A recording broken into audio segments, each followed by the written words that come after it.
please. Deyanira, we are most pleased to have you here and join us in this Global Building Day. Thank you very much. Good morning, good afternoon or evening to all of you. I want to express my gratitude to Lene Rachel Anderson from the Nordic Building and Global Building Network for giving me this opportunity to be part of this celebration of the Global Building Day conversation with you.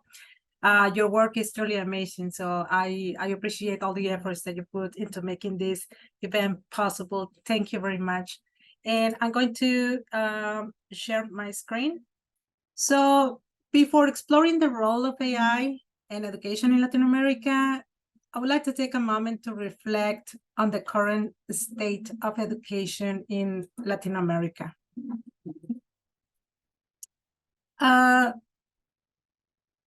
So the region has made remarkable progress in expanding access to education, and significant disparities in quality and resources persist across countries and communities. Leah mentioned some of them. So we have in the region high dropout rates. We have unequal access to technology, and we have limited, obviously, teacher training that continue to be pressing the issues. So Latin America is a very diverse region that looks probably for the outsiders like all-inclusive. With a total of 33 countries, this region, including Mexico, Central America, the Caribbean, and South America, has a unique educational system and challenges in each country. So the diversity is reflected in the variations in curriculum, language of instruction, like we are seeing here, Portuguese, Spanish, and educational resources across the region. So Latin America generally follows a similar structure, educational structure, consisting of primary, secondary, and higher education, while some nations post higher enrollment rates in secondary and tertiary education. Some others, unfortunately, face difficulties in keeping students in a school beyond the primary level. So disparities exist between urban and rural areas. Factors such as socioeconomic status, geography, and ethnicity contribute to these disparities. Indigenous and marginalized communities often face limited access to education, as we know. Some countries with strong economies, let's say big cities, capital cities, often face more strong educational systems with high standards. So many areas still struggle with short infrastructure. We discussed a little bit about this. Underqualified teachers, we also mentioned it already, and outdated teaching methods, so leading to concerns about educational quality. Private education plays a significant role in Latin America, with many families opting for private schools due to concerns about public education level. However, this private system can exacerbate inequalities. So by recognizing these challenges and disparities, I believe this is the only way that we can bring emerging technologies like AI to build a strong educational system and a strong that can include everybody, like we really wish or want to. That's a desire. So challenges and opportunities. I'm going to mention just some. We have a lot, unfortunately. But for me, I just want to mention the most relevant that I think it's important to mention. So given the linguistic diversity in Latin America, many countries promote bilingual or multilingual education to preserve indigenous languages.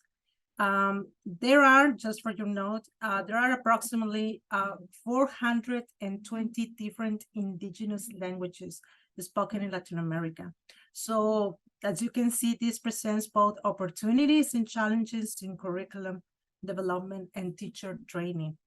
Opportunity, well, AI can adapt to individual learning styles, providing tailored content to each student, ensuring a deeper understanding of the material Obviously, online courses and digital resources powered by AI can reach remote areas and enable personalized learning experience for these communities by analyzing community environments, data to individual needs.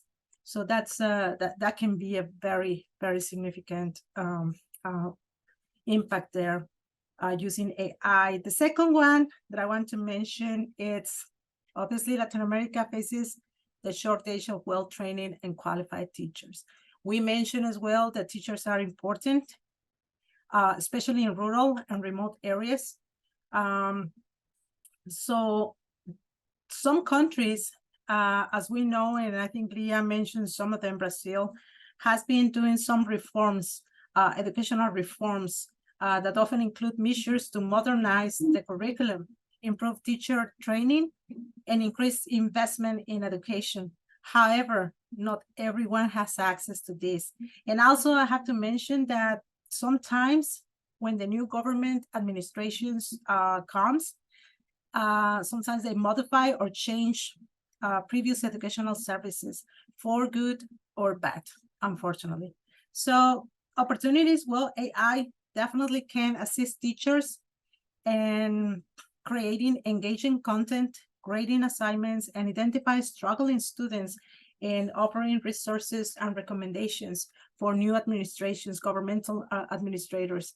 So this support allows teachers to focus more on individualized instruction and student support. The last one, the third one that I think definitely it's probably the most important in this region, and Leah mentioned a little bit about this, is the adoption of technology, including e-learning and the potential for artificial intelligence in education. Yes, represents one such opportunity, as we mentioned. However, some primary challenges, and the one is ensuring equal access to AI educational tools. And it means the region needs internet connectivity, technological infrastructure, and obviously availability of devices.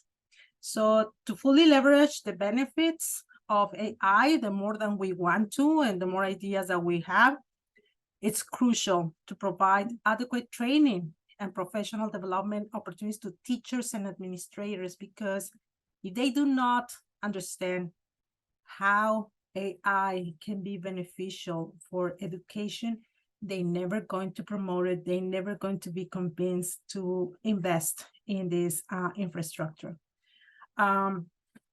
So definitely governments and education system stakeholders can also take advantage of AI into student performance, learning patterns, areas that require intervention.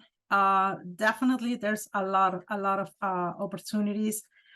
Implementing target programs, continuously improving the quality of education, and standardize the education in the region, which it could be an exchange knowledge transfer as well. So collaboration and partnerships between educational institutions, governments, industry experts, and AI developers are crucial. By building this ecosystem, by working together, can share and all these resources for best practices to implementation. So we know several Latin American countries have already taken steps in integrating AI in education, as Juliana mentioned in Brazil. So we are not starting from scratch, that's for sure. But more and more private education institutions are the ones that are taking that steps. Unfortunately, and we have to say it, this is not free. This is not for everybody. And also some programs, they don't have access to translations. So that is one of the challenges. So we know there's a lot of opportunities, and these opportunities can be exciting when it comes to innovation and social impact to resolve critical issues such as immigration, violence, human rights, corruption, politics, and human trafficking. So yeah, definitely I agree. The early stimulation in kids to resolve real issues, as actually Sarah mentioned it, can be as disruptor to these regions. So ensuring data privacy, preventing bias, promoting transparency, it can be essential for this region that is vulnerable because, unfortunately, according to the experts, Latin America is one of the most vulnerable for hackers and criminal organizations. So Latin America right now confronts a rate of 1,600 approximately cyber attacks per second. So making every citizen at risk. Obviously, children and teenagers are included. Right now, Latin America is 76% of the population are connected. So that means definitely there's an opportunity for AI in education using probably cell phones in these areas. So Latin America can pave the way for the brighter future, ensuring every child has access to quality like other regions.